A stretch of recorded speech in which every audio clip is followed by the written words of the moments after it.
गांव के किनारे एक पुराना खंडहर था जिसे कोई भी नजदीक नहीं जाता था। लोग कहते थे कि वहां रात को अजीब आवाजें आती थीं और कोई वहां से वापस नहीं लौटता।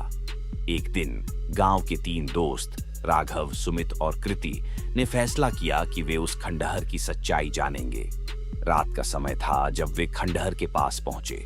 चांद की रोशनी में खंडहर की दीवारें और भी डरावनी लग रही थीं। राघव ने हिम्मत जुटाई और कहा, चलो अंदर चलते हैं। तीनों ने एक दूसरे का हाथ थामे अंदर प्रवेश किया। अंधेरे में एक ठंडी हवा चलने लगी जिससे सुमित का मन डर से भर गया।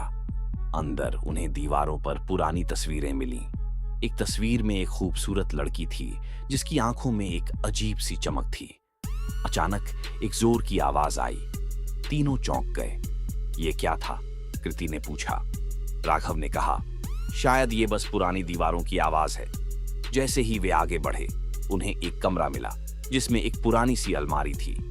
सुमित ने अलमारी खोलने की कोशिश की लेकिन वह जाम थी। अचानक अलमारी से एक ठंडी सांस आई जिससे सभी की रूह कांप गई।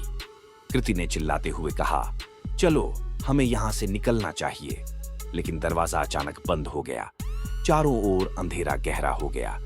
तभी उस लड़की की आवाज सुनाई दी, क्यों आए हो यहाँ? मुझे यहाँ अकेला छोड़ दो। तीनों ने उसे पहचान लिया। वह वही लड़की थी जो तस्वीर में थी।